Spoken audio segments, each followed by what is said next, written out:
Bismillahirrahmanirrahim. Innal hamdalillah nahmaduhu ta'ala wa nasta'inuhu wa nastaghfiruh wa na'udzu billahi min shururi anfusina wa min sayyiati a'malina. May yahdihillahu fala mudhillalah wa may yudhlil fala hadiyalah.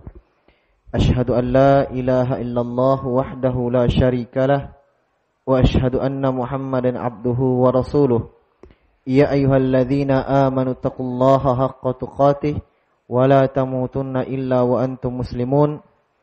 Ya ayyuhan nasu taqu rabbakumul ladzi khalaqakum min nafsin wahidah wa khalaqa minha zawjaha wa batha minhuma rijalan katsiran wa nisaa'a wattaqullaha alladzi tasaaluna bihi wal arham innallaha kana 'alaikum raqiba. Ya ayyuhalladzina amanu taqullaha wa qulu qawlan sadida yuslih lakum a'malakum wa yaghfir lakum dhunubakum wa may yuti'illaha wa rasulahu faqad faza fawzan 'azima. Amma ba'd, fa inna asdaqal hadits kitabullah wa khairul hadi nabiyina Muhammadin sallallahu alaihi wasallam wa syarrul umuri muhdatsatuha fa inna kulla muhdatsatin bid'ah wa kulla bid'atin dhalalah wa kulla dhalalatin finnar.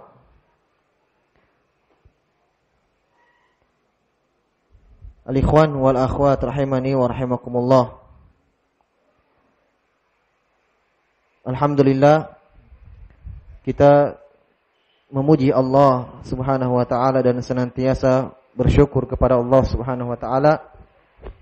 Di hari ini kembali Allah Subhanahu wa taala mempertemukan kita dan memudahkan langkah kaki kita semua untuk mempelajari agama Allah Subhanahu wa taala, untuk menambah ilmu pengetahuan kita terhadap agama Allah Subhanahu wa taala. Dan ini merupakan nikmat dari Allah Subhanahu wa ta'ala. Sebagaimana yang telah kita janjikan bahwa pada hari ini insyaallah ta'ala dan seterusnya dari waktu yang sudah disediakan, kita akan membahas dan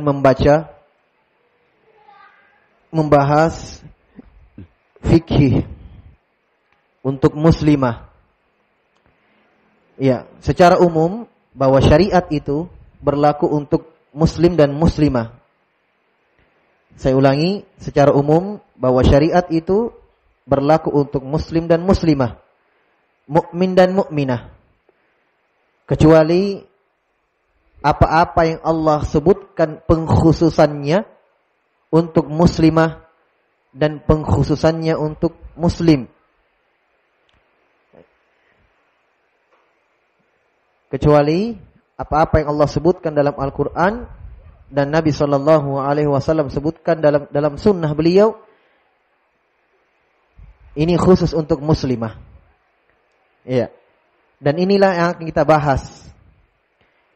Ya. Sebenarnya banyak buku-buku yang membahas tentang ini, tapi secara umum. Ya. Secara umum. Nah, dan kita melihat dalam bab ini, dalam pembahasan seperti ini, ada buku yang bagus dan ini yang kita pilih, ditulis oleh Syekh Dr. Shalih bin Fauzan Al-Fauzan hafizahullah ta'ala. Ya. Beliau ini mungkin kita sudah kenal semua. Beliau anggota Komite Dewan Fatwa Arab Saudi, dan beliau termasuk ulama besar di zaman ini yang masih hidup. Ya, dan beliau adalah murid dari mufassir, ahli tafsir Syekh Muhammad Amin Asy-Syinkiti rahimahullahu taala. Jadi beliau termasuk ulama besar dan rujukan umat di zaman ini. Beliau sudah sangat tua dan beliau banyak dimintai fatwa, entah itu untuk permasalahan umum atau muslimah dan seterusnya. Beliau punya kitab kecil Judulnya Tanbihatun ala Ahkamin Takhtassu bil Mu'minat. Iya. Faidah-faidah atau peringatan-peringatan tentang hukum-hukum yang khusus untuk muslimah. Iya. Jadi beliau akan sebutkan beberapa pembahasan secara teratur. Misalnya beliau sebutkan pembahasan tentang seputar perhiasan muslimah, tentang rambut, hukum-hukum seputar rambut. Ya, hukum-hukum seputar misalnya nanti beliau bahas celak. Ya. Permasalahan perhiasan-perhiasan muslimah. Ya. Kemudian beliau akan bahas juga tentang haid, kemudian tentang nifas, kemudian tentang hamil dan menyusui, ya, apa-apa hukum-hukum yang terkait di dalamnya. Kemudian beliau sebutkan juga bagaimana muslimah dalam sholatnya, ya, pakaian dalam sholatnya, batasan aurat dalam sholat. Kemudian beliau akan sebutkan juga bagaimana muslimah dalam puasa, ya, bagaimana muslimah itu dalam berpuasa. Demikian pula dalam berumrah, haji dan umrah beliau akan sebutkan juga. Kemudian di pembahasan terakhir beliau sebutkan hukum-hukum seputar keluarga. Ya. Tentang talak juga beliau sebutkan. Ini secara umum buku Tanbihat ini. Ya, dan ini sengaja kita pilih karena dia sudah teratur, sudah tersusun rapi. Ya. Sudah tersusun rapi. Adapun kalau kita mau kumpulkan hadits-haditsnya itu sangat banyak, ya. Tapi buku beliau ini rapi dan tersusun. Makanya buku ini kita pilih. Ada buku-buku yang ditulis seperti Jami' Ahkam Nisa. Ada, itu tebal. Ya. Bahkan berjilid-jilid. Tetapi ini secara ringkas dan ini yang terpentingnya. Ya, dan ini yang terpentingnya. Baik. Kita tidak usah terlalu lebar dalam membahas penulisnya, sudah terkenal. Kemudian isi buku juga kita sudah sebutkan isinya secara umum. Ya. Kita baca perkataan beliau. Berkata beliau, Syekh Shalih Al-Fauzan hafizahullah taala, al-faslul awal. Pada pembahasan pertama, ahkamun ammah, hukum-hukum umum. Ya. Dan ini mungkin hukum-hukum umum ini yang di bab pertama ini mungkin kita tidak usah baca terlalu, kita baca semua. Karena ini di bab pertama ini beliau sebutkan beberapa poin, 4 poin nasihat atau 4 poin perkara-perkara yang penting. Iya. Tapi ini secara umum kita sudah sebutkan dalam taklim sebelumnya dalam pembahasan nasihatil nisa. Ya. Misalnya beliau sebutkan bagaimana kedudukan perempuan sebelum datangnya Islam. Ya. Ini juga kita sudah sebutkan. Ya. Perempuan sebelum datangnya Islam mereka dikucilkan dan dihinakan. Ya. Dalam ketika zaman tersebut belum datangnya Islam, ya, mereka menghinakan perempuan. Olehnya itu Islam datang memuliakan perempuan. Ya, demikian pula di bab kedua beliau sebutkan makanatul mar'ah fil Islam. Bagaimana kedudukan perempuan di dalam Islam. Ini juga sudah secara umum kita sudah sebutkan ayat-ayat ketika di pengajian yang pertama. Ya. Bagaimana Allah Subhanahu wa taala sebutkan dalam Al-Qur'an tentang syariat-syariat atau perintah-perintah untuk wanita, itulah kemuliaan mereka. Itulah kemuliaan mereka. Iya. Tetapi di sini beliau sebutkan faedah penting bahwa ketika Islam datang memuliakan wanita, iya, karena orang-orang jahiliyah menghinakan perempuan, maka di dalam Al-Quran, kata Syekh, Allah sebutkan beberapa ayat ya, yang menyebutkan bahwa perempuan memiliki kedudukan di dalam Islam. Contoh, di dalam ahli waris, di dalam ilmu warisan, itu perempuan ada bagiannya. Ya, walaupun dia setengah dari 2 kali, ya, bagian laki-laki. Jelas ya? Tetapi tetap dapat. Ya. Menunjukkan bahwa mereka bukan hal yang ditelantarkan, bukan hal yang tidak diperhatikan. Syariat memberi meninggal, istri dapat 1/4 kalau tidak ada anaknya. Jelas? Suami meninggal, maka warisan suami itu didapatkan istri 1/4 kalau tidak ada anak. Kalau ada anaknya, maka istri dapat 1/8. Jelas? Ini menunjukkan bahwa perempuan di dalam Islam itu memiliki kedudukan dan diperhatikan. Iya, diperhatikan. Kemudian Allah sebutkan juga ayat-ayat dalam Al-Quran tentang penyebutan wanita dalam hukum-hukum keimanan dan amalan-amalan soleh. Ya, Allah tidak sebutkan untuk laki-laki saja, seperti dalam firman-Nya, man amila solihan min dzakarin aw untha wa huwa mu'min. Ya, wa huwa mu'min. Falanuhyiyannahu hayatan thayyibah. Kata Allah, siapa yang beramal soleh, laki-laki dan perempuan. Perhatikan, laki-laki dan perempuan menunjukkan bahwa perempuan di dalam Islam itu memiliki apa? Kedudukan.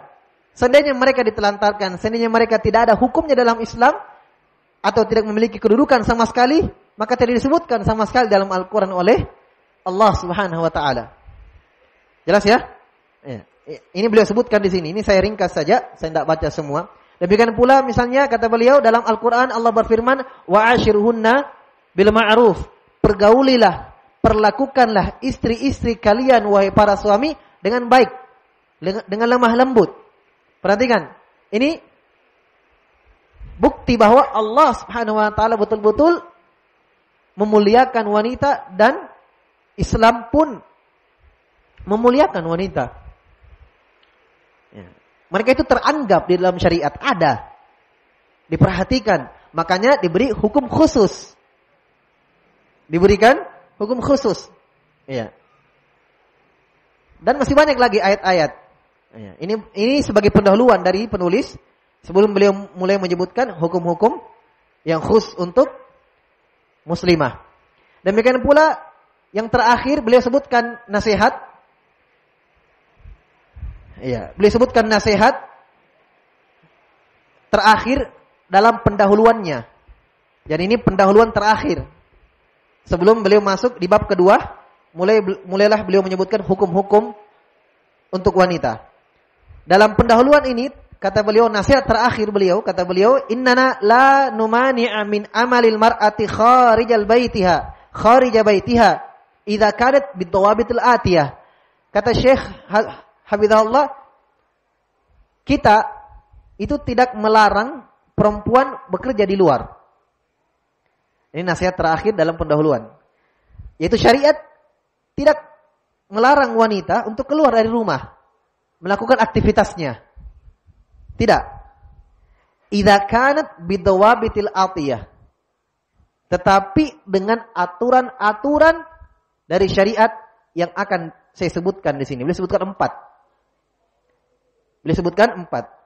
Kata beliau yang pertama, antahtaja ila hadzal amal aw yahtaja al-mujtami' ilaih bihaitsu la yujadu may yaqumu bihi minar rijal. Yang pertama, boleh dia keluar, boleh dia beraktivitas di luar, boleh dia keluar rumah kalau dia butuhkan sesuatu yang dia butuhkan, ada hajatnya, ada keperluannya terhadap pekerjaan itu. Ya. Yang mengharuskan dia keluar dari sisi la yujadu may yaqumu bihi minar rijal. Tidak ada yang menegakkan atau tidak ada yang melakukan memenuhi kebutuhan mereka dari laki-laki. Paham? Iya, misalnya dia baru tinggal suaminya misalnya, tidak ada yang menafkahi dia dan anak-anaknya, harus bekerja di luar, tidak mengapa. Jelas? Karena tidak ada laki-laki yang memenuhi kebutuhan yang dia inginkan. Harus dia keluar. Berarti ini syarat pertama. Jelas ya? Ya. Kalau dia tidak keluar, ya bisa mati anak-anaknya kelaparan. Maka dibolehkan dia keluar. Ini poin pertama. Atau dawabit, aturan. Yang pertama. Yang kedua kata beliau, ayyakuna dzalika ba'da qiyamiha bi amlil bait alladhi huwa amalul asasi. Masyaallah. Yang kedua, dibolehkan dia keluar ya. Setelah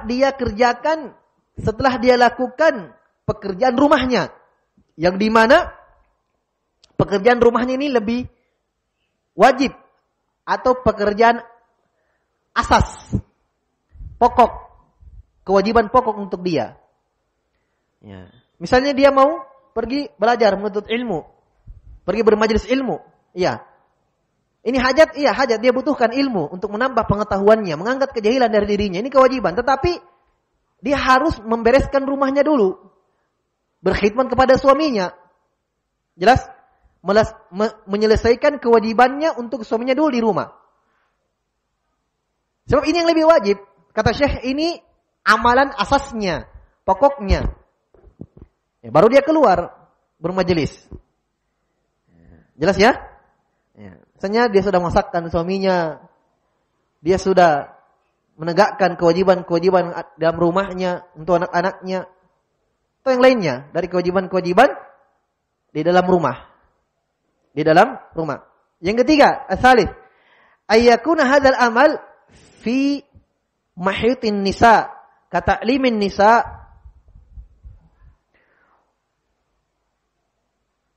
wa tatbib au tamrid nisa wa yakuna mun'azilan anir rijal. Masyaallah. Yang ketiga, kata beliau, hendaknya pekerjaan yang dia lakukan, pekerjaannya di luar rumah itu pada kalangan perempuan saja. Nah, dalam artian tidak boleh pekerjaan-pekerjaan yang ada khilatnya misalnya. Jadi kata beliau di sini seperti taklimin nisa, mengajarkan perempuan, atau dia sebagai tatbib, dokter, dokter perempuan, dokter kandungan, jelas? Tidak ada masalah, karena pekerjaannya itu, dari kalangan perempuan sendiri. Atau tamridin nisa, atau dia sebagai perawat perempuan, jelas? Wa yakunu mun'azilan anir rijal, dan dia terpisah dari laki-laki. Terpisah dari laki-laki. Iya. Jelas ya? Ini syarat yang ketiga. Yang keempat terakhir, kadzalika la mani'a bal yajibu 'alal mar'ah an tata'allama umura diniha wa la mani'a an ta'allama min umuri diniha ma tahtaju ilaihi wa yakunu at-ta'limu fi mahitin nisa wala ba'sa an tahduru durus fil masjid wa nahwihi wa takun mustatirah mun'azilah anir rijal ala dawi ma kanat nisa fi sadril islam ya'malna taib wa yata'allamna wa yahdurna ilal masajid. Masyaallah. Yang keempat, boleh bagi mereka, tidak ada larangan untuk mereka, bahkan wajib kata Syekh, wajib mereka perempuan untuk mempelajari agamanya. Untuk mempelajari agamanya. Dan tidak ada penghalang bagi mereka, yaitu tidak ada yang melarang mereka untuk mempelajari urusan agama mereka. Perkara agama mereka, apa yang mereka butuhkan. Apa yang mereka butuhkan. Tapi ingat kata Syekh bahwa kalau dia menuntut ilmu, bermajelis ilmu, mempelajari perkara agamanya, itu hanya dalam ruang lingkup mereka saja. Fi mahitin nisa, yaitu pada mereka. Tidak campur baur. Bahkan kata Syekh, tidak mengapa mereka menghadiri pelajaran-pelajaran, taklim di masjid-masjid dan semisalnya. Tetapi ingat, wa takunu mustatirah, tetapi dengan pakaian yang tertutup, mun'azilah ani rijal, terpisah dari laki-laki, ala doi makanatin nisa, sesuai dengan keadaan wanita-wanita di awal-awal Islam, itu para sahabiyah.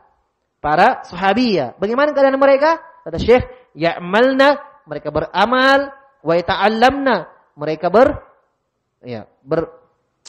belajar, menuntut ilmu, wa yahdurna ilal masajid, mereka pun hadir di masjid. Tak ada masalah. Iya. Tetapi dengan ketentuan-ketentuan yang beliau sebutkan. Iya. Taib. Ini sebagai pendahuluan dari beliau hafizahullah ta'ala. Sekarang kita mulai sebutkan, ya, apa yang beliau sebutkan dari hukum-hukum perempuan. Kata beliau, al-faslu tsani, pembahasan atau bab kedua. Fi bayani ahkami takhtassu bitazyin al-jismi lil mar'ah. Pembahasan pertama, bab kedua. Ya, sebab bab pertamanya tadi pendahuluan, sekarang bab kedua. Pembahasan pertama, penjelasan hukum-hukum yang khusus tentang tazyin. Tazyin itu perhiasan jismi, perhiasan di badan. Ya, bukan perhiasan bermakna kalung, gelang, anting, bukan itu. Ya, ini perhiasan juga, tapi bukan itu yang dimaksud. Khusus dimaksudkan itu, bukan. Kalau dikatakan perhiasan perempuan, semua apa yang ya di badannya, misalnya hukum tentang rambut, hukum tentang hina misalnya, celak misalnya, ya, atau hal-hal yang berkaitan dengan ya, badan-badan mereka, jasad mereka. Ini dimaksud tazyin. Ya. Kata penulis hafizahullah, wahid, al-awwal. Pertama, yutlabu minha an taf'ala min khisalil fitrah ma yakhtassu biha wa yaliku biha. Pertama, poin pertama, diwajibkan atau diharuskan untuk perempuan melakukan sifat-sifat atau melakukan perkara-perkara yang merupakan fitrah. Yang merupakan fitrah. Ya, sebagaimana yang disebutkan dalam hadis, sebagaimana yang disebutkan di dalam hadis Abu Hurairah radhiyallahu taala anhu, muttafaqun alaihi Bukhari Muslim. Kata beliau, al-fitratu khamsun. Hal-hal yang merupakan fitrah manusia ada 5. Al-khitan, berkhitan, sunat. Wal istihdad, istihdad, membersihkan bulu kemaluan. Wa taqlimul adfar, memotong kuku. Wa natful ibit, mencabut bulu ketiak. Wa qassus syarib, dan memotong kumis. Ya, kalau ini indah ya. Ya. Karena kebanyakan bulu kumis laki-laki. Tetapi ada perkara-perkara yang mereka juga ambil bagian di sini. Mereka juga punya itu. Maka wajib bagi mereka, kata Syekh, untuk memperhatikan wa ta'ahad, memperhatikan dan menjaga ini, memelihara ini. Ya. Seperti apa kata Syekh? Min qassi al-adfar, memotong kuku. Iya. Dan wa ta'ahadaha, dan terus menjaga itu. Jangan dilupa. Kenapa? Li'anna taqlimal adfar sunnatun bi ijma'i ahli ilm. Karena memotong kuku adalah sunnah, bukan mubah. Sunnah dengan kesepakatan para ulama ahli fikih. Kenapa? Li'annahu min khisalil fitrah. Karena dia adalah bagian dari fitrah. Jadi 5 hadis yang saya baca tadi, 5 dalam hadis tadi, 5 perkara yang Nabi katakan perkara fitrah, ini semua sunnah. Kecuali khitan. Khitan bagi laki-laki, hukumnya wajib. Iya. Bagi perempuan, sunnah. Menurut pendapat kebanyakan ahli ilmu. Kalau laki-laki wajib, perempuan sunnah. Walaupun sebagian ulama juga ada yang mengatakan khitan, sunnat itu wajib juga bagi perempuan. Tapi pendapat jumhur ahli fikih, pendapat kebanyakan ulama bahwa hukumnya sunnah. Ya, tidak mengapa kalau anak perempuan misalnya tidak dikhitan, tidak disunat. Tidak mengapa. Ya, tapi tetap dianjurkan sunnah. Ya. Jelas ya? Tapi memang ya, sebagian negara itu memang mereka tidak mengkhitan anak perempuan mereka. Seperti misalnya yang kita saksikan di Yaman. Di Yaman itu mereka tidak mengkhitan anak perempuan mereka. Ya, tapi ini tetap dianjurkan. Tetap dianjurkan. Baik. Kemudian kata beliau, walima fi izalatiha minan nadhafah wal husn. Kenapa ini dianjurkan memotong kuku? Yang pertama karena dia masuk dalam hadits itu fitrah. Berarti dianjurkan, sunnah. Yang kedua, karena dia adalah menghilangkan itu, ya, memotong kuku itu termasuk bentuk membersihkan. Iya, membersihkan diri. Dan ingat Allah Subhanahu wa taala mencintai orang-orang yang suka bersuci. Innallaha yuhibbut tawwabin wa yuhibbul mutatahhirin.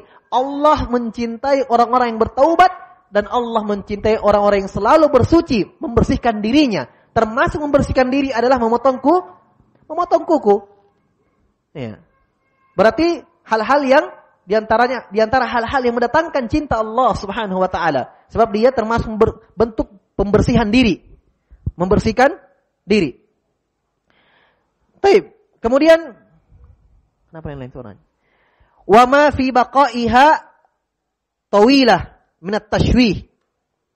Wa ma fi baqaiha tawilah min at-tashwih. Wa ma fi baqaiha tawilatan min at-tashwih. Sebab ketiga, kenapa dia dianjurkan? Karena kalau dia panjang, membiarkan dia panjang, ini termasuk perkara yang jelek. Iya, perkara yang jelek. Kotor. Dan ini tidak diperbolehkan. Ya, innallaha jamil yuhibbul jamal. Kata Nabi SAW, Allah itu indah. Dan mencintai yang indah-indah. Nah, termasuk keindahan memotong kuku.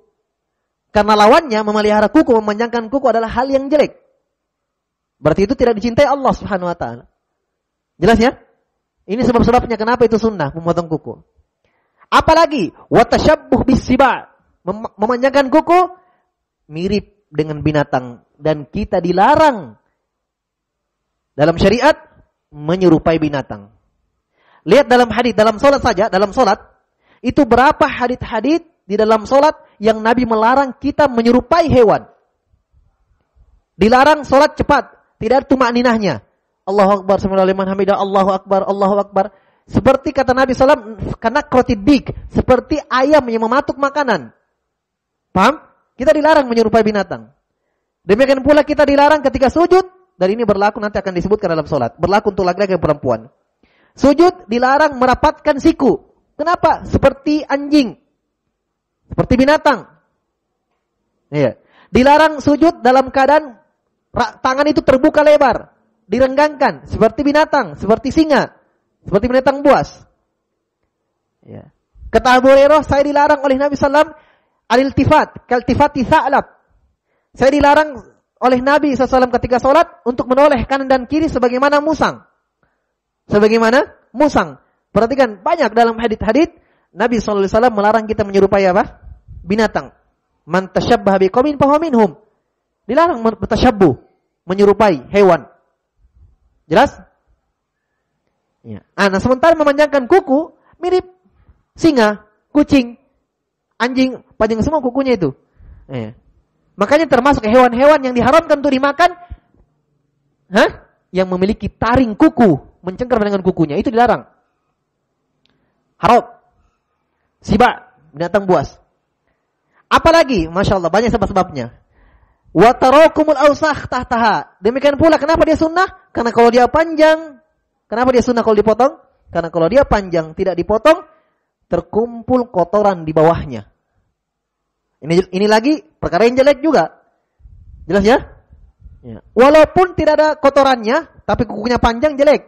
Apalagi kalau panjang ada kotorannya. Ya, wa man'u usulil ma ila ma tahtaha. Demikian pula sebab yang lain. Karena panjangnya kuku mencegah sampainya air di tempat wudu. Apa? Sampainya air wudu di tempat jari-jari itu, di bawah kuku. Ya. Karena panjang kuku berarti tidak kena jarinya. Jelas ya? Wa ba'dul muslimat qad butulina bi tatwilil adfar taqlidan lil kafirat wa jahlan bis sunnah Masya Allah, kata beliau, tetapi sungguh sebahagian kaum muslimah telah diberi cobaan, ubtulina, dibala, kena musibah. Apa musibahnya? Mereka memanjangkan kuku-kuku mereka, taklidan lil kafirat, mengikuti wanita-wanita kafir. Na'udzubillah. Mengikuti wanita-wanita kafir. Sudah dipanjangkan, diwarnai lagi, dikuteks lagi. Subhanallah. Mengikuti orang-orang kafir, wajahlan bisunnah. Dan mereka tidak tahu karena jahil dengan sunnah, jahil dengan syariatnya sendiri. Ya, jahil dengan syariatnya sendiri. Wa yusannu lil mar'ah. Berikutnya, disunnahkan untuk perempuan izalatu sya'ril ibtain wal ana. Disunnahkan juga bagi wanita untuk mencukur bulu ketiaknya. Bulu ketiaknya. Bahkan ulama, nanti kan Syekh sebutkan, dari 40 hari. Iya. Dan menghilangkan atau mencukur al-anah. Anah itu bulu kemaluan. Iya. Itu yang disebutkan dalam hadis kata Nabi, wal istihdad. Itulah memotong bulu kemaluan. Bulu al-anah. Anah itu bulu yang tumbuh di sekitar kemaluan. Ini disunnahkan. Wa amalan bil hadis al-warid fi dzalik. Ini demi mengamalkan hadis yang ada, perintah dalam hal ini. Walima fi minat tajammul. Kenapa? Disunnahkan, pertama kan mengamalkan hadis, yang kedua karena di dalamnya ada bentuk at-tajammul, berhias. Iya, berhias. Iya. Di depan suami. Iya, di depan suaminya. Sebagaimana hadis yang kita sudah sebutkan tadi, innallaha jamil yuhibbul jamal. Allah itu maha indah dan menyukai yang indah-indah. Wal ahsan an yakuna dzalika kullu usbu'. Masyaallah, Syekh kasih tips. Yang paling ahsannya, yang paling baiknya dipotong ketiak dan bulu ketiak dan bulu kemaluan fi kulli usbu', di setiap pekan. Jangan tunggu panjang, pokoknya ada sedikit cabut. Iya. Tidak mengapa, syariat. Lama-kelamaan juga biasa. Imam Ahmad mengatakan, beliau katakan bahwa saya juga merasa sakit dengan itu. Ya, cabut bulu ketiak, kata Imam Ahmad, saya merasakan sakit. Ya, kalau sudah biasa dicabut, tidak mengapa, dia lama-kelamaan ringan. Aula yatruku akthar min 40 yauman. Dan atau tidak boleh dia tinggalkan bulu ketiaknya, bulu kemaluannya lebih dari 40 hari. Bahkan sebagian ahli fikih sudah wajib memotong kalau lebih dari 40 hari. Berdosa kalau tidak potong. Sebagian ahli fikih berpendapat seperti itu. Mewajibkan lebih dari 40 hari. Karena sudah panjang sekali itu. Jelas ya? Baik. Ini diperhatikan. Diperhatikan bagi muslimah. Yang kedua, wa ma yutlabu minha. Apa yang dituntut bagi muslimah, yang diwajibkan bagi mereka, disyariatkan. Wa ma tamna' minhu fi sya'ri ra'siha wa sya'ri hajibaiha wa hukmil khidab wa sibghi sya'r. Baik, yang kedua. Tadi pertama apa? Yang pertama tadi hukum apa? Perkara-perkara dituntut untuk mereka yang disyariatkan untuk mereka adalah memperhatikan kebersihan apa? Kebersihan, fitrah tadi. Itu pertama. Yang kedua sekarang, poin kedua. Yang kedua adalah pembahasan tentang apa-apa yang diwajibkan atau disyariatkan untuk mereka pada rambutnya. Iya. Pada rambutnya. Dan keningnya. Dan hukum mewarnai rambut. Ya, hukum mewarnai rambut. Ini akan dibahas. Kata beliau, yutlabu minal muslimah tawfiru sya'ri ra'siha wa yuhramu 'alaiha halquhu illa min darurah. Kata beliau, disyariatkan untuk perempuan muslimah untuk membiarkan rambutnya, tidak boleh dipotong. Jelas? Tidak boleh dipotong. Biarkan rambut. Sebagaimana laki-laki tidak boleh memotong jenggot, demikian wa yuhramu 'alaiha halquh, dan diharamkan bagi perempuan untuk halak. Perhatikan bahasanya, jangan salah paham. Diharamkan bagi mereka mencukur halak. Beda halak dan beda naqs. Beda mencukur dan beda memotong. Kalau bahasa Arab itu dibedakan. Al-halak itu mencukur. Cukur pakai pisau, habis. Jelas? Dibedakan. Makanya di dalam umroh, hukum tahalluk ketika habis tawaf, sa'i, bagi orang yang umroh itu mencukur ya. Nah, beda pahalanya orang muhalliq mencukur habis rambutnya dengan al-muqassir. Muqassir itu memendekkan rambutnya tapi tidak habis. Faham? Lebih afdal, lebih banyak pahalanya kalau dia habis umroh laki-laki, dia cukur habis. Itu halak namanya. Faham? Terus kalau potong pendek, dicukur juga tapi tidak habis, masih ada sedikit, itu namanya al-qasr. Itu beda. Ya, di sini diharamkan untuk mencukur rambutnya kecuali darurat. Paham? Kecuali darurat, misalnya sakit, kanker misalnya kepala misalnya harus dibotak. Iya, enggak ada masalah. Itu darurat. Dan kaidah syariat mengatakan ad-daruratu tubihu al-mahdhurat. Hal yang darurat sifatnya itu dibolehkan, iya, yang haram-haram, membolehkan yang terlarang. Tapi hanya terbatas pada sesuai dengan keperluannya saja. Jelas ya? Taib. Ya, dan ini kaidah syariat ini disepakati oleh para ulama tentang kaidah itu bahwa hal yang sifatnya darurat itu membolehkan yang haram. Ya, dalam Al-Qur'an kata Allah ketika Allah sebutkan pengharaman bangkai, pengharaman babi, kata Allah illa maturirtum ilaihi, kecuali kalau kalian terdesak, darurat. Jelas ya? Misalnya di hutan misalnya, ya, kelaparan tidak ada makanan kecuali bangkai, boleh dia makan. Ya. Karena ini sudah darurat namanya. Kalau dia tidak makan, maka mudaratnya lebih besar. Kejelekan yang terjadi lebih besar. Karena dia bisa apa? Dia bisa, ya, itu bisa mengancam jiwanya. Maka boleh dia makan. Jelas ya? Taib. Jadi hukum asalnya kita tahu dulu bahwa tidak boleh apa? Mencukur rambut kecuali darurat. Kata beliau bawakan ucapan Syekh Muhammad bin Ibrahim Al-Syekh, mufti Diyar Sudiyah, mantan mufti dulu sudah meninggal. Yang sekarang jadi mufti itu anaknya lagi. Ya? Cucunya Muhammad bin Ibrahim Al-Syekh. Yang sekarang mufti yang masih hidup, Syekh Abdul Aziz Ibnu Ibrahim Ibnu Muhammad, cucunya. Yang sekarang jadi mufti, yang buta. Taib.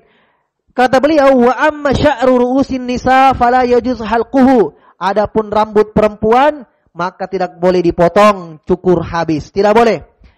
Iya. Bahkan sebagian ulama ahli fikih, kalau anak baru lahir perempuan itu kalau akikah tidak dipotong rambutnya kalau anak perempuan. Ini sebagian pendapat ahli fikih dan ini dikuatkan oleh guru kami Syekh Faqihul Yaman, Syekh Abdurrahman rahimahullahu taala rahmatan wasi'ah. Beliau berpendapat itu bahwa kalau anak perempuan, kalau anak perempuan di akikah tidak dicukur. Kenapa? Karena kata beliau asalnya memang perempuan tidak dicukur. Itu pendapat beliau dan pendapat ahli fikih sebagian. Walaupun sebagiannya mengatakan tidak apa-apa kalau dicukur juga. Kalau bayi perempuan. Bayi perempuan. Jadi ya kembali ke orang tuanya. Kalau mau cukur boleh, kalau tidak dicukur juga tidak ada masalah. Jelas ya? Bahkan sebagian ahli fikih itu tadi bahwa mereka berpendapat tidak dicukur. Tapi kalau laki-laki dicukur, sunnahnya dicukur. Sunnahnya dipotong rambutnya habis bagi anak laki-laki. Baik.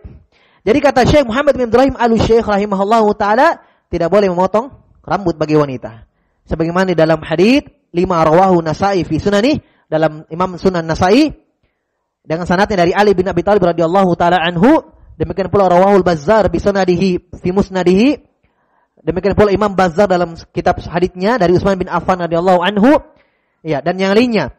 Nah, Rasulullah sallallahu alaihi wasallam an tahlaqal mar'atu ra'saha. Nabi sallallahu alaihi wasallam melarang wanita itu mencukur rambutnya. Faham? Jelas ya? Baik. Wan nahyu idza ja'ani Nabi sallallahu alaihi wasallam fa innahu yaqtadi tahrima ma lam yarid lahu mu'arid.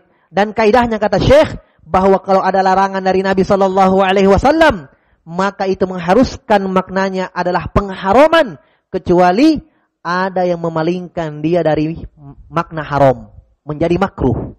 Tapi kalau ada yang memalingkan dia, faham? Saya kasih sedikit ilmu. Jadi asal dari syariat itu kalau ada larangan dalam Al-Quran dan Sunnah hukumnya haram. Paham ya? Kalau ada larangan ditinggalkan, hukum asalnya haram. Wa ma atakumur rasulu fakhudhuhu wa ma nahakum anhu fantahu. Kata Allah, apa yang Nabi datang bawa untuk kalian ambil, dan apa yang Nabi larang untuk kalian tinggalkanlah. Jadi kalau ada larangan dalam Al-Quran dan Sunnah itu haram, kecuali ada yang memalingkan dia. Jelas? Contoh. Saya contohkan. Nabi SAW melarang orang kencing berdiri. Dalam hadits yang banyak ya, dalam haditsnya. Tetapi Hudzaifah bin Yaman radhiyallahu anhu, beliau mengatakan, saya melihat Nabi kencing berdiri. Paham? Kalau seandainya tidak ada hadits ini, maka kencing berdiri haram. Berarti kencing berdiri itu dipalingkan dengan hadits Nabi melakukannya. Berarti larangan itu bermakna makruh. Afdol, sunnah bagi dia untuk duduk, kalau berdiri tidak mengapa. Paham? Itulah maknanya makruh. Paham? Karena kalau haram tidak mungkin Nabi lakukan. Paham ya? Tidak mungkin Nabi lakukan. Sampai Aisyah mengatakan, siapa yang mengatakan Nabi kencing berdiri? Kadzab, dia pendusta. Aisyah mengingkari karena Aisyah radhiyallahu anha tidak pernah melihat Nabi kencing berdiri di rumah. Tapi di luar Aisyah tidak lihat. Hudzaifah bin Yaman melihat, saya melihat Nabi kencing di tempat sampah, berdiri. Di sebagian peperangan, di sebagian safar. Berarti ini ilmu yang Aisyah tidak punya. Hudzaifah melihat. Paham? Berarti paling minimalnya kita katakan makruh. Larangan itu mimbabil adab. Larangan dalam hadits, larangan kencing berdiri, larangan dalam bab adab itu adab. Sunnah bagi dia kalau dia duduk. Berdiri tidak mengapa. Itulah makna makruh. Faham? Nah sekarang kembali, larangan memotong rambut untuk perempuan tidak ada yang memalingkan dia dari makna haram. Kembali kepada asalnya. Larangan bermakna apa? Haram. Bermakna haram. Baik. Baik. Kemudian beliau bawakan ucapan qala al-Malla Ali Qari dalam kitabnya Fil Maraqati Syarhil Mishkah, Mirqah Syarhil Mishkah. An tahlukal mar'a ra'sa wa dzalika li anna dhawaib lin-nisa kalluha lirijal fil hayati wal jamal. Masyaallah, ini faedah penting. Kata Ali Qari rahimahullah dalam Al-Mirqah bukunya, perempuan dilarang memotong rambut. Nabi melarang perempuan memotong rambut, mencukur rambut. Kenapa? Kata beliau, karena rambut wanita itu kalluha lirijal, seperti jenggot untuk laki-laki, fil hay'ah wal jamal, dari sisi kewibawaan dan keindahan. Justru itulah perhiasan bagi mereka. Jenggot bagi laki-laki, rambut bagi perempuan. Makanya laki-laki tidak boleh memotong jenggotnya, bahkan merapikan pun tidak boleh. Tidak boleh cabut-cabut, tidak boleh merapikan. Kata Nabi, "Ufulluha", biarkan jenggot kalian. Nah, kata Ali Qari rahimahullah dalam kitabnya ketika mensyarah hadis tersebut, syarah hadis larangan memotong rambut bagi wanita, kata beliau bahwa karena rambut, beliau sebutkan ini hikmahnya sebenarnya. Kenapa Nabi melarang? Kata beliau hikmahnya karena rambut bagi wanita itu seperti jenggot bagi laki-laki. Itulah perhiasan mereka. Itulah perhiasan mereka. Jelas ya? Nah, sekarang sudah menyebutkan hukum potong, hukum mencukur rambut. Sekarang bagaimana kalau memendekkan, Ustaz? Syekh sebut. Wa amma qassu sya'ri ra'siha, adapun memendekkan rambut. Jelas? Sekarang itu tadi dibahas memotong, ini memendekkan. Ini mungkin ada sebagian muslimah yang melakukannya. Kita lihat apa hukumnya. Wa amma qassu sya'ri ra'siha, adapun memendekkan rambutnya muslimah. Fa in kana li hajatin ghairi zinah, kalau ada keperluan bukan untuk berhias. Perhatikan. Kalau ada keperluan selain untuk berhias. Maksudnya apa? Kalau memotong rambut, memendekkan rambut untuk berhias, tidak boleh. Paham? Ini kita pindah hukumnya. Ini bukan lagi mencukur rambut, ini memotong, memendekkan. Kalau memotong sudah. Ini memendekkan rambut. Potong sedikit. Kata beliau, adapun, saya ulang. Adapun memendekkan rambut bagi perempuan, kalau ada hajat, keperluan, selain untuk berhias, ka'an ta'jis. Seperti apa? Contoh, Ka'an ta'jiza'an mu'nati, seperti sudah tidak mampu beli sampo. Sebutkan, bukan saya ini, Syekh Shalih Fauzan. Ka'an ta'jiza'an mu'nati, sudah tidak mampu untuk memelihara rambut. Ya, tidak mampu lagi beli sampo, tidak mampu merawat rambutnya, tidak ada habis uangnya lagi. Tidak apa-apa memendekkan sedikit. Paham? Jelas ini ya? Ya. Au yatulu katsiran wa yashqu 'alaiha, atau kalau rambutnya terlalu panjang sudah berat dia rasa, susah, panas, tersiksa, berat. Ini boleh. Paham? Ingat, bukan untuk berhias. Bukan untuk berhias. Kata beliau, fala ba'sa biqassihi biqadril hajah. Kalau seperti ini keadaannya, ini alasannya, maka tidak mengapa dia mengambil sedikit dari rambutnya, mengurangi rambutnya, sekadar keperluan. Ya. Dengan beberapa ketentuan. Ketentuannya ulama menyebutkan, ya, ini Syekh tidak sebutkan, saya sebutkan dari buku-buku lain, faedah-faedah lain.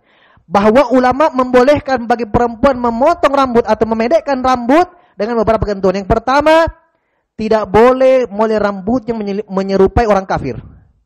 Saya ulangi, tidak boleh rambutnya itu menyerupai wanita kafirah. Paham? Yang kedua, tidak boleh seperti laki-laki, potongannya. Paham? Iya, dikasih blok-blok tengah pendek, cukur-cukur Cina, tidak boleh, haram. Seperti laki-laki. Paham? Yang ketiga, dengan izin suaminya. Kalau suaminya bilang jangan potong, karena dia suka seperti itu panjangnya, jangan potong.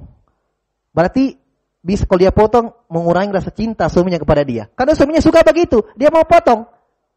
Harus dengan izin suami. Kalau suami tidak izinkan, jangan. Paham?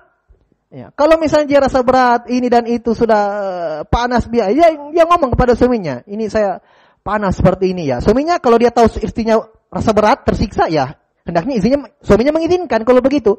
Ya. Jelas ya? Jelas? Yang jelas harus dengan izin suami. Baik.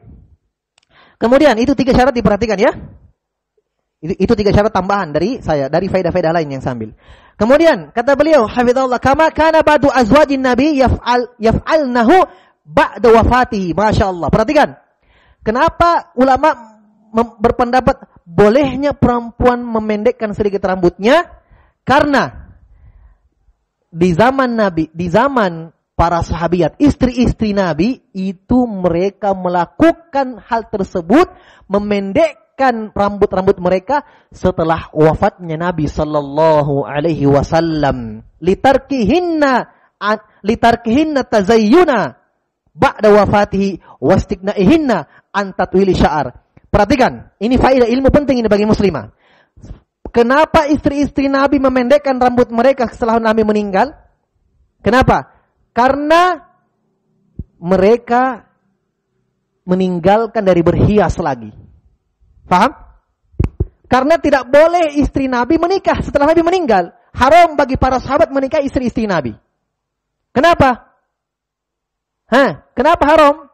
Karena itu ibu dari orang-orang beriman. Wa azwajuhu, kata Allah, ummahatuhum. Dan istri-istri Nabi adalah ibu dari orang-orang yang beriman. Makanya sahabat tidak boleh menikah istri Nabi. Paham? Terus dinukil dari riwayat yang sahih, mereka memendekkan rambut mereka setelah Nabi meninggal. Perhatikan, saya tanya sekarang, pelajaran yang penting, pelajaran yang kita bisa ambil di situ apa? Berarti bentuk perhiasan perempuan, bentuk perhiasan dan kecantikan mereka adalah ketika rambut mereka tidak dipotong. Iya kan? Karena ketika Nabi meninggal mereka potong. Dan niatnya, tujuannya untuk tidak berhias. Berarti dengan adanya rambut, panjangnya rambut, itulah perhiasan bagi wanita. Itulah amalan istri-istri Nabi sallallahu alaihi wasallam. Itulah amalan istri-istri Nabi sallallahu alaihi wasallam. Kata Syekh, karena mereka meninggalkan berhias lagi. Untuk siapa lagi mereka berhias? Tidak lagi suaminya. Dan diharamkan bagi mereka menikah. Para sahabat juga diharamkan menikahi istri-istri Nabi. Tinggallah mereka di rumah-rumah mereka. Jelas ya? Makanya mereka potong rambutnya. Mereka potong, pendekkan rambut-rambut mereka. Taib. Wa amma in kana qasdul mar'ati min qasdi sya'riha wa tashabbu bil kafirat wal fasiqat aw tashabbu bir rijal fa hadza muharram.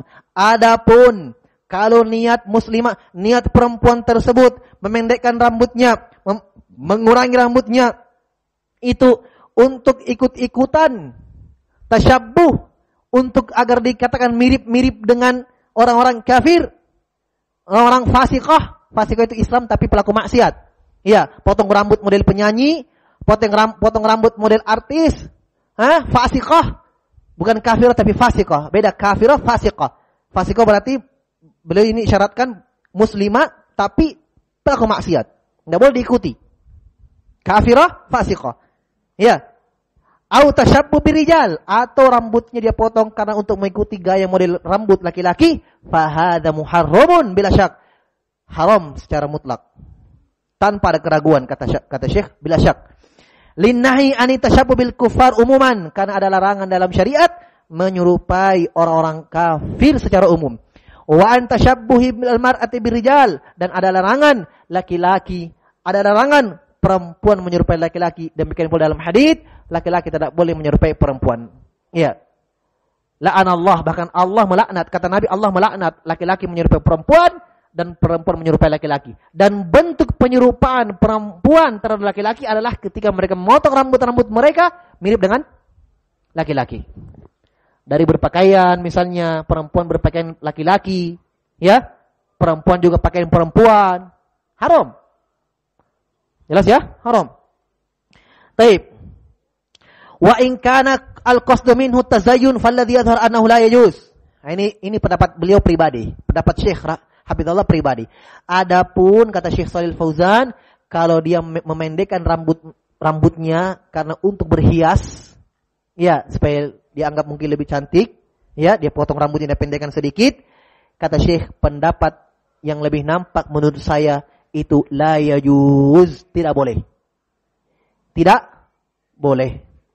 Ya, kenapa tidak boleh? Sudah tadi sebutkan dalilnya, karena bentuk tazayyun, bentuk menghiasi, bentuk kecantikan itu dengan membiarkan rambut itu, bukan dengan memendekkannya.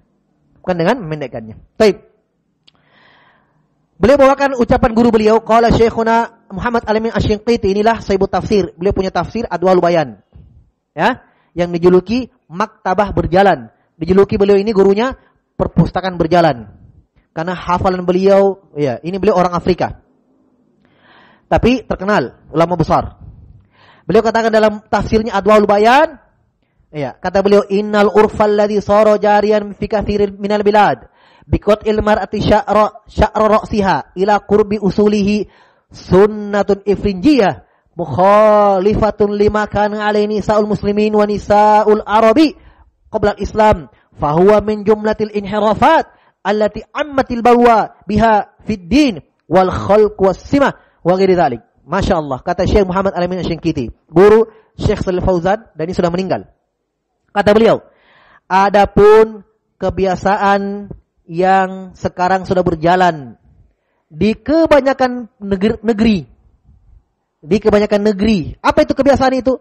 Yaitu ketika perempuan memotong rambut mereka hampir sampai di akar rambutnya. Maksudnya mereka memendekkan sangat pendek rambut mereka.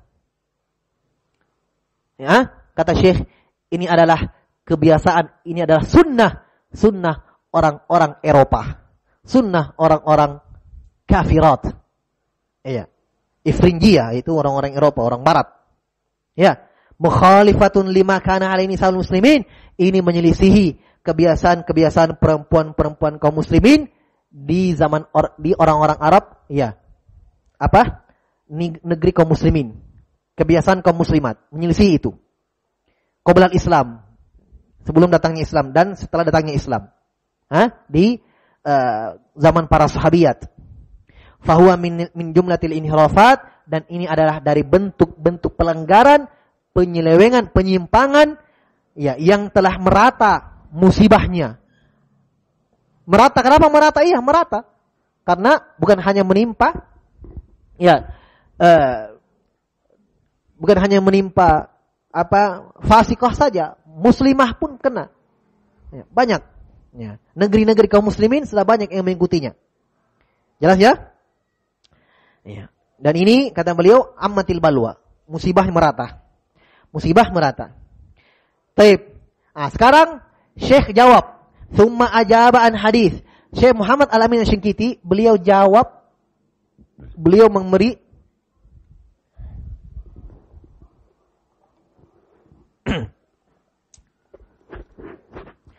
memberikan jawaban tentang hadits atau riwayat. Pegang nanti jatuh. Ikat kuat. Oh, enggak, kasih itu kakinya kasih menghadap sana, kakinya. Ya, supaya tidak jatuh. Lurusnya ke sana. Ya, lagi. Ya, begitu. Baik. Kata Syekh Shalih Fauzan, beliau menjawab tentang asar dari istri-istri Nabi sallallahu alaihi wasallam kenapa mereka memendekkan rambutnya.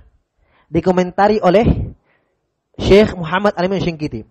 Kata beliau, "Anna azwajan Nabi yakhudna min usihinna hatta takunu kal wafarah." Ya. Adapun perbuatan istri-istri Nabi kata beliau, beliau kan sudah sebutkan haramnya perempuan memendekkan rambut. Ya. Nah, sekarang beliau memberikan faedah, memberikan jawaban. Adapun perbuatan istri-istri Nabi, mereka mengambil rambut-rambut mereka seperti sepanjang daun telinga, kal wafarah, ya, sampai di bawah telinga. Jadi istri-istri Nabi memendekkan rambut-rambut mereka sampai di bawah telinga. Pendek ya, sampai di bagian leher belakang. Paham? Ini kata beliau, bi anna azwajan Nabi innama qasorna ru'usahunna ba'da wafati sallallahu alaihi wasallam. Perbuatan mereka itu setelah wafatnya Nabi sallallahu alaihi wa ala alihi wasallam. Li'annahunna kunna yatajammalna fi hayati. Karena ketika Nabi masih hidup, mereka membiarkan rambut mereka, itulah perhiasan mereka. Mereka berhias di depan Nabi sallallahu alaihi wasallam dengan bentuk bagaimana? Memanjangkan rambut mereka. Adapun setelah Nabi meninggal, itu sudah dilarang dari mereka untuk berhias lagi karena tidak ada suaminya. Jelas ya? Maka mereka memendekkan rambut mereka. Ya, li'annahunna kunna, ya bukan dilarang, tapi ini perbuatan mereka karena mereka menganggap bahwa ya suami mereka yaitu Nabi sallallahu alaihi wasallam sudah meninggal. Li'annahunna kunna yatajamalna fi hayati wa min ajmali zinatihinna syu'uruhunna. Sebab mereka dulu di zaman Nabi ketika masih hidup, mereka bertajammul, berindah-indah, berhias di depan Nabi. Dan perhiasan yang paling cantik dari mereka, yang paling indah dari mereka adalah rambut mereka. Amma ba'da wafatih, adapun setelah Nabi meninggal, falahunna hukmun khas bihinna. Maka mereka memiliki hukum khusus. Untuk mereka, la tusyarikhunna fihi imra'atun wahidah min nisa'i jami' ahli al-ard. Yang hukum itu tidak tercampuri dengan wanita-wanita yang lain, perempuan-perempuan lain dari kaum muslimat yang lain. Maksudnya seakan-akan Syekh Muhammad Al-Amin Asy-Syinkiti di sini berpendapat bahwa memendekkan rambut itu adalah khusus untuk istri-istri Nabi setelah Nabi meninggal. Faham? Makanya Syekh Shalih Fauzan tadi mengharamkan kalau untuk berhias. Beliau memandang itu tidak boleh. Tapi Syekh Shalih Fauzan hafizahullah bukan mengharamkan secara mutlak, boleh dengan alasan tadi kan? Sudah disebutkan alasannya karena tidak mampu lagi membiayai rambutnya. Yang kedua, karena merasa tersiksa karena terlalu panjang, itu boleh. Adapun untuk berhias itu tidak boleh. Nah, itulah alasannya kenapa beliau bawakan ucapan guru beliau Syekh Muhammad Al-Amin Asy-Syinkiti rahimahullahu taala dengan faedah yang disebutkan bahwa perbuatan istri-istri Nabi itu khusus untuk mereka. Iya, berarti kesimpulannya tidak boleh memendekkan rambut bagi perempuan kalau tidak ada hajat, kepentingan yang sangat penting. Iya. Baik. Wa huwa inqita'u umlihinna inqita'an kulliyan min at-tazwij. Iya. Wa huwa inqita'u amalihinna inqita'an kulliyan min at-tazwij. Iya. Karena mereka sudah memutuskan angan-angan mereka, itu istri-istri Nabi, untuk menikah. Maksudnya mereka tidak menikah lagi setelah Nabi meninggal. Iya. wa ya'suhunna minhul ya's alladhi la yumkinu an yukhalitahu tama' fahunna kal mu'tadat al mahbusat bisababi sallallahu alaihi wasallam ilal maut. Iya, Masya Allah. Oleh karena itu kata beliau, kenapa mereka memendekkan rambut mereka? Karena mereka sudah tidak berkeinginan lagi untuk menikah, karena memang tidak bisa menikah lagi setelah Nabi meninggal. Iya. Dan mereka sudah berputus asa dengan itu. Maksudnya tidak bisa lagi. Ya, tidak ada lagi harapan untuk menikah karena sudah tidak diperbolehkan. Maka fahunna kal mu'tadat al mahbusat, maka seakan-akan mereka mirip dengan wanita yang ada dalam masa iddah yang tertahan selama-lamanya. Tahu masa iddah? Nanti akan kita sebutkan dalam pembahasan nikah. Masa iddah itu adalah masa ketika perempuan tidak boleh menikah. Paham? Kalau diceraikan oleh suaminya, maka iddahnya 3 kali haid. Dalam masa 3 kali haid ini tidak boleh menikah, haram menikah. Bahkan pernikahannya kalau dia menikah tidak sah. Itu namanya mu'tadah. Mu'tadah itu wanita yang iddah. Paham? Kapan lepas masa iddahnya? Kalau 3 kali haid. Sudah 3 kali haid. Jelas ya?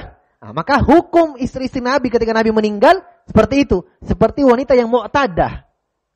Seperti wanita yang berada dalam keadaan iddah, tertahan, tidak boleh menikah, al-mahbusat, yang tertahan. Kenapa? Karena dengan sebab meninggalnya Nabi sallallahu alaihi wasallam. Allah berfirman, kata Syekh, Allah berfirman, "Wa ma kana lakum an tu'dhu Rasulullah wala an tankihu azwajahum min ba'di abada, inna dzalikum kana 'indallahi 'azima." Kata Allah, tidak boleh bagi kalian untuk mengganggu Rasul sallallahu alaihi wasallam, dan tidak boleh bagi kalian wahai orang-orang yang beriman, wahai para sahabat, untuk menikahi istri-istri Nabi sallallahu alaihi wasallam setelah Nabi meninggal. Tidak boleh kalian menikahi mereka. Iya, selama-lamanya, abadan. Selama-lamanya. Ya, innalikum kana 'indallahi 'azima. Sungguh perbuatan kalian itu adalah sungguh ini di sisi Allah Subhanahu wa taala ada perkara yang besar. Perkara yang besar. Baik. Iya, ini sudah waktu kita cuma sampai 5:30. Ya, jadi sekitar 18 menit lagi. Kalau ada pertanyaan, kita jadikan waktu yang tersisa untuk pertanyaan. Kalau tidak ada, saya lanjut sampai waktu habis.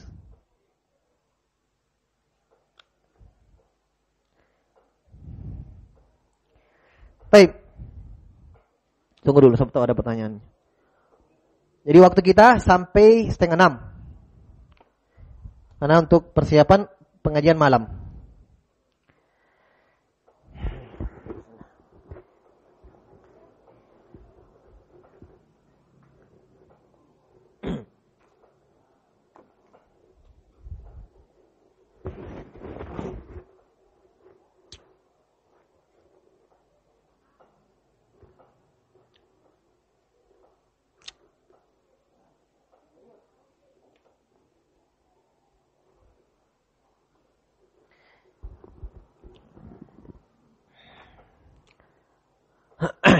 Baik.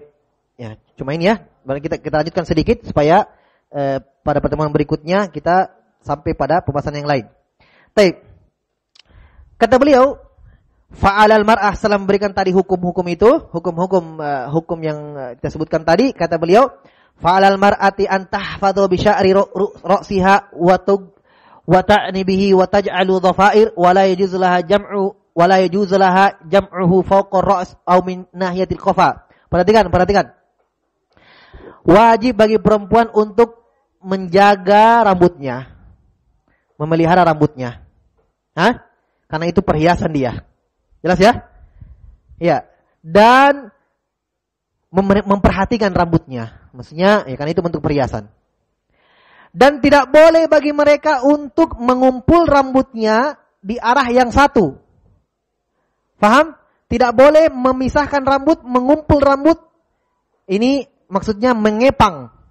Tahu kepang? Kepang ya? Tidak boleh. Kepang jadi satu, dicacing-cacing, dililit-lilit, jadi satu atau dua atau tiga atau empat atau banyak, tidak boleh. Haram. Ini hukumnya. Tidak boleh. Kata beliau, kama yuk kama yaksuru ba'dul baghaya an tadfar sya'raha dhafiran wahidan masdulan bil katifain. Sebagaimana yang dilakukan bahkan Syekhul Islam Ibnu Taimiyah rahimahullah sudah sebutkan dalam Majmu' Fatawa halaman 145 jilid 22 tentang haramnya mengepang rambut, mencacing rambut bagi perempuan. Haram. Entah itu dari satu arah dari tengah atau dari dua arah. Iya, dari dua arah kemudian dari pundak-pundak mereka. Jadi dua arah. Iya, enggak boleh. Cacing 2, cacing 3, enggak boleh. Paham ya? Ini enggak boleh. Perhatikan, karena ada larangannya keras. Larangannya keras. Kata Syekh Muhammad Ibrahim Al-Syekh, kata beliau rahimahullah, wa amma ma yaf'alu ba'dun nisa, adapun yang dilakukan oleh perempuan sebagian kaum muslimat fi hadzal zaman, di zaman ini, min farqi ra'si, dari mengepang rambut-rambut mereka, memisah rambut-rambut mereka, itu kepang. Ya. Min janibin, dari satu arah, dan mengumpulkannya dari arah belakang, maksudnya di pundak mereka, ya, itu. Ini sebagaimana fahada la yajuz, ini tidak boleh, lima fi min tasyabbuh, ini menyerupai sebagaimana yang dilakukan oleh nisaul ifrinj, iya, perempuan barat. Tidak boleh. Ini tasyabbuh dengan wanita-wanita kafir. Kata beliau dari hadits Abu Hurairah radhiyallahu taala anhu, dalam hadits yang panjang, Nabi sallallahu alaihi wasallam bersabda, sinfani min ahli nar lam arahuma, ada dua penghuni neraka yang saya tidak pernah lihat. Yang pertama, qaumun ma'hum siyatun ka'atnabil baqar yadribuna bihan nas, yaitu sebuah kaum yang ka'atnabil baqar, seperti ekor-ekor sapi, yadribuna bihan nas, yang mencambuk-cambuk manusia.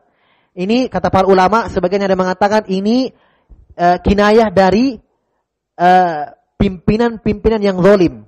Jadi ada dua penghuni neraka yang Nabi tidak pernah lihat. Yang pertama adalah pimpinan negara yang zalim. Karena di zaman Nabi tidak pernah ada pimpinan negara yang zalim, suka menyiksa rakyatnya, tidak ada. Jelas ya?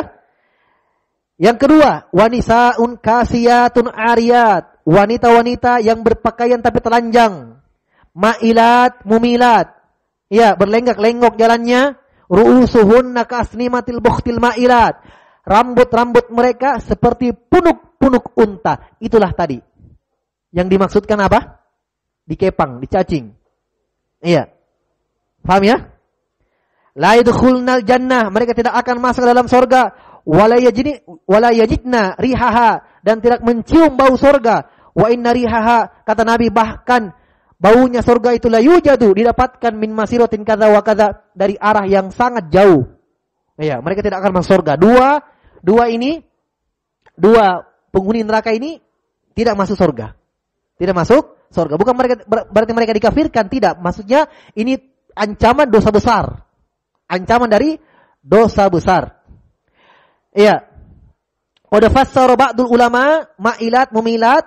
Ulama sebagian menafsirkan ma'ilat, lenggok-lenggok ini apa maksudnya? Bi annahunna yatamashatna al-mashtat al-maila wa hiya mashtatul bughya wa yamshitna ghairahunna tilkal mashtah wa hadhil mashtatun nisa'il ifrinj wa may yahlu halwahunna min nisa'il muslimin. Ya, ada yang menafsirkan bahwa berlenggak-lenggok ini maksudnya mereka mengikat rambut mereka, menyisir rambut mereka seperti perhiasan-perhiasan atau model-model rambut orang-orang kafir. Di antaranya apa? Itu mengepang. Paham ya? Iya, mengepang. Seperti misalnya sanggul, ya, dikumpul rambut di tengah tinggi, itu enggak boleh. Paham ya? Enggak boleh itu. Taib. Apalagi pakai rambut palsu, itu nanti ada pembahasannya. Setelah ini. Ya, taib. Insyaallah kita cukupkan dulu ya, kita jawab pertanyaan baru ini ada masih beberapa hukum tentang rambut, nanti kita lanjut pada pertemuan berikutnya. Wallahu taala alam. Taib.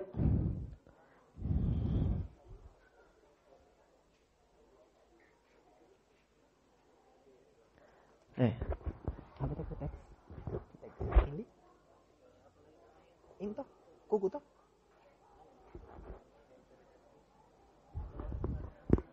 Paci.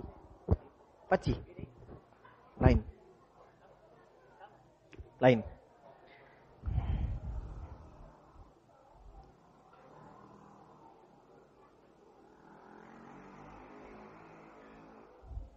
Bagaimana hukumnya jika seorang istri sudah pisah rumah selama 8 bulan tanpa nafkah lahir dan batin? Apakah bagi wanita sudah jatuh masa iddahnya walaupun tidak ada surat pisah dari secara hukum? Maksudnya saya tidak paham pertanyaannya. Apakah memang sudah jatuh talak?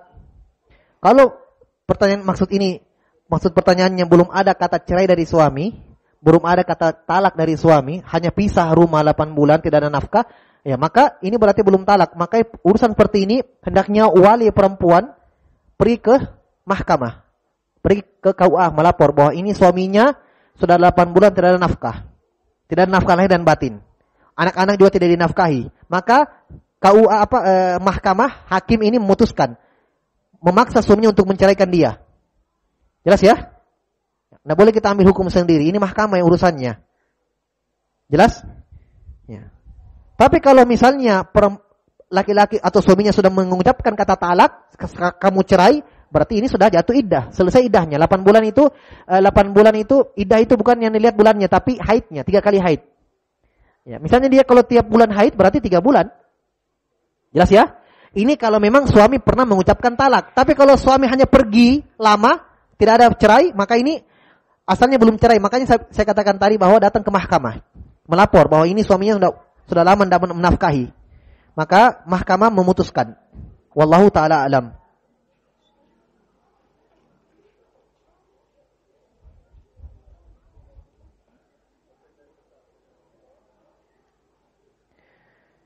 Apakah boleh ketika menyebutkan nama ulama lebih dipelankan agar kami bisa menulisnya? Baik. InsyaAllah di pertemuan berikutnya. Tapi tadi ulamanya berapa yang disebut? Syekh Muhammad Ibnu Ibrahim Al-Syekh dengan Syekh Ali Qori yang tadi disebut. Cuma itu, ya. InsyaAllah pertemuan selanjutnya saya akan pelankan. Masalahnya saya bicara seperti ini, susah pelan.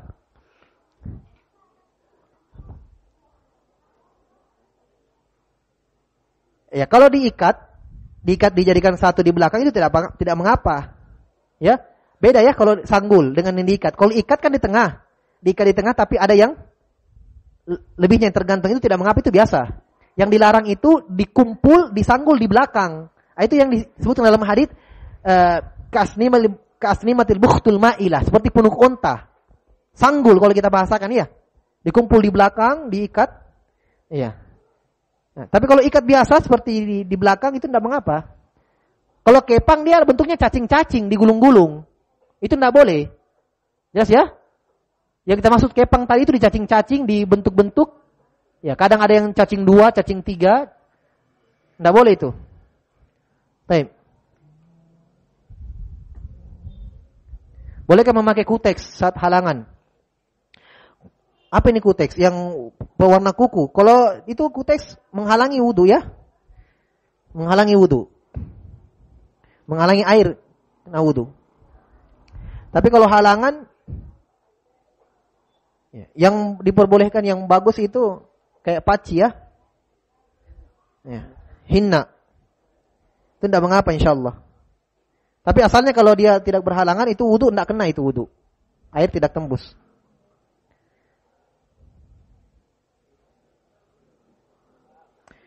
Nah, ini istilah-istilah begini saya. Bolehkah seorang wanita yang sudah panjang rambutnya untuk memanjangkan lagi dengan smoothing? Hada smoothing.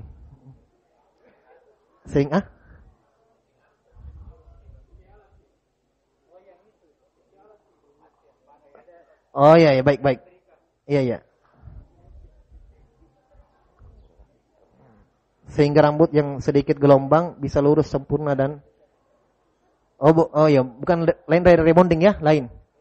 Kalau alat seperti itu insya Allah tidak mengapa. Itu termasuk berhias. Sama disisir, rambut acak-acakan disisir, tidak mengapa. Sama laki-laki juga rambut acak-acakan disisir.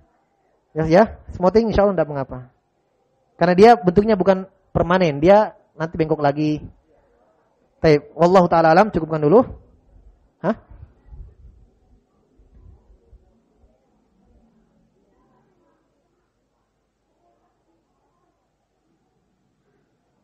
Ya hina tidak mengapa kalau hina, boleh hina. Nanti ada pembahasannya hina insyaallah. Hina ada pembahasan. Ini ada yang tanya di via Facebook, via live. Ya. Tidak mengapa. Yang terlarang itu kalau wudu itu tidak kena kukunya, tangannya. Ya. Dan kalau kukteks, pertanyaannya kukteks itu apakah memang tembus air atau tidak? Kalau yang tidak tembus air itu tidak boleh berarti karena dia sholat berwudu. Ya, tapi ini pertanyaannya kalau dia halangan, ya, kalau dia halangan. Ya.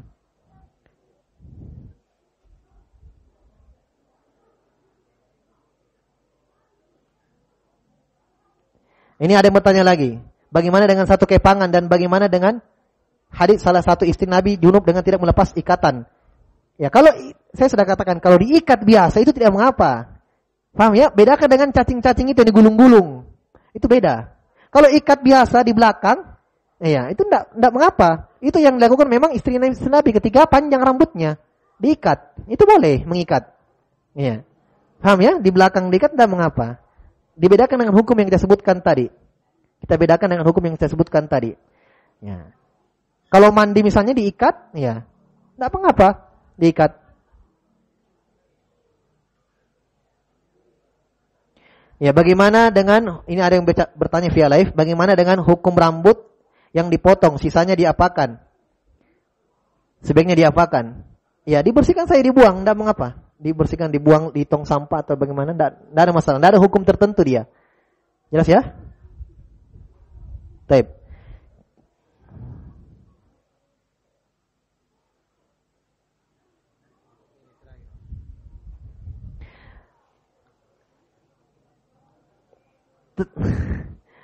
Anak kurang paham, ikat satu di belakang tidak mengapa, tapi jika diangkat semua naik di atas dalam satu ikatan itu bagaimana? Gimana ini mau dijelaskan ini ya? Ya, ini ada pertanyaan terakhir di via live. Kalau diikat, kalau yang diikat, insya Allah ini sudah jelas ya. Kalau yang diikat di belakang biasa, ini seperti biasa. Yang di keumumannya perempuan itu tidak mengapa insya Allah. Kalau diikat seperti biasa. Iya.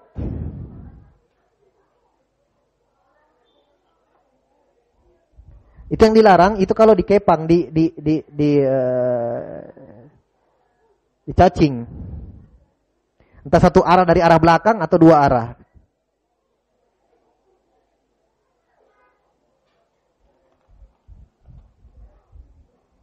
Bagaimana hukum mengikat rambut pada saat sholat? Masya Allah, ini pertanyaan bagus. Bagaimana hukum mengikat rambut ketika sholat? Ini ada silang pendapat di kalangan ulama. Ada larangan hadits, larangan mengikat rambut ketika sholat. Tapi para ulama mengatakan, di antara Imam Syaukani dan selainnya, bahwa larangan mengikat rambut ketika sholat itu berlaku untuk laki-laki. Faham? Berlaku untuk laki-laki. Maka kata mereka, seperti Imam Syaukani dan selainnya, kalau dalam sholat untuk perempuan tidak mengapa kalau dia mengikat rambutnya. Faham? Larangan ikat rambut dalam sholat itu berlaku untuk laki-laki. Ini pendapat sebagian ulama. Walaupun ada yang mengatakan itu umum. Jelas? Paham ya? Jadi kalau dia mau ikat rambutnya tidak mengapa. Menurut sebagian ulama. Karena mereka menganggap larangan itu untuk laki-laki. Dan ini pendapat Syekh Albani rahimahullahu ta'ala. Beliau berpendapat itu pendapat untuk larangan itu untuk laki-laki. Ya. Tapi kalau misalnya dia ikat nampak di belakang dari jilbabnya itu bisa nampak auratnya, maka dia buka saja rambutnya. Lepaskan rambutnya ya kalau sholat. Itu mungkin lebih aman untuk keluar dari perselisihan juga. Jelas ya? Tapi kalau ada yang mengikatnya, wallahu a'lam, pendapat sebahagian ulama ya, sebahagian mengatakan tidak mengapa. Wallahu ta'ala a'lam. Cukup dulu. InsyaAllah kita lanjutkan pada pertemuan selanjutnya. Naktabi hadza subhanakallahumma wa bihamdik asyhadu an la ilaha illa anta astaghfiruka wa atubu ilaik.